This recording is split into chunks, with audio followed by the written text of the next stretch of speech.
High up in the mountains, a baby eagle was born. He was beautiful, golden feathers, strong beak, sharp eyes, but he was born among doves. Yes, somehow the egg of an eagle had fallen into a dove's nest. The mother dove had no idea. She just raised the eagle like her own. "Stay close," she would say. "Don't fly too high. Sky is dangerous. We are not strong birds." The young eagle, his name was Ellie, listened. He believed he was a dove. Every morning, Eli would fly a little up, not too much. He would flap gently, rest often, and return quickly. His wings were wide. His body was built for power, but his mind was filled with doubt. Doves are gentle, peaceful, calm. They love short flights, small trees, and easy days. And so, Eli followed their ways. He never looked up. He only looked around. One day, while flying with his dove friends, he saw a big shadow pass above. It was fast. It was strong. It danced in the wind like magic. "What was that?" Eli asked. "An eagle," said his friend. "They are dangerous. They live alone. They fly too high. They fall too hard." Eli felt something inside him stir, a spark, a wish, a question. "Why do they fly so high?"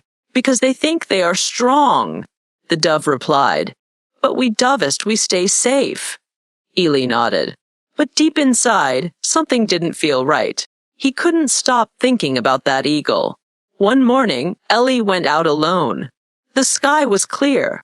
The mountains were glowing.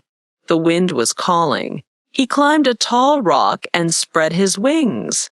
"I wish I could fly like that eagle," he whispered. A soft wind touched his feathers. "You can." He looked around. "Who said that?" "The wind." Eli laughed. "The wind can talk." "No, but your heart can hear." He closed his eyes. "You are not a dove, Ellie," the voice said. "You were born to fly higher. You were made to soar." "But I've never flown that high," Eli said. "You never tried." His heart beat fast. His wings opened wide. The mountain called his name. Eli stood on the edge of the cliff. The doves were watching from behind.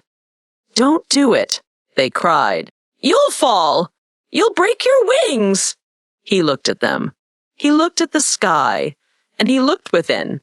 "I am not afraid," he said. "I want to know who I am." He took one step forward and jumped. The wind caught him. He fell a little. Then his wings opened, one flap, two flaps, strong, wide, powerful. The sky opened for him. He didn't just fly. He soared, turned. He dived. He danced in the clouds. The mountains below became small. The wind became music, and Eli became himself. He was not a dove. He was not weak. He was an eagle. High above, Ellie saw his reflection in a still cloud. Strong eyes, big wings, sharp beak. "Why did I believe I was small for so long?" he asked. "Because they told you so. Because you never asked questions. Because fear felt safe." He now knew belief shapes wings. If you believe you can fly, you will. If you believe you are weak, you stay on the ground. Tears rolled from his eyes. Not of sadness, but of awakening. Hey, a chapter 6 returned to the doves. Eli returned to the valley. The doves gathered. "You survived. You didn't fall. You're flying differently now," he smiled.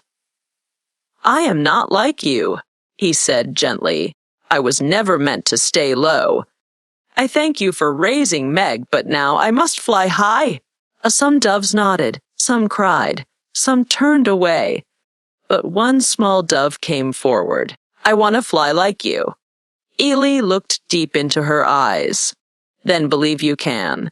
He taught her, he trained her, not to fly like an eagle, but to believe like one. Eli flew far, over rivers, over forests, over clouds. He met other eagles. At first, he was nervous, but they welcomed him. "You flew alone. You found your truth. You believed in yourself." He nodded, and the oldest eagle said, "Then you are truly one of us." They flew together, not in competition, but in power, in beauty, in purpose.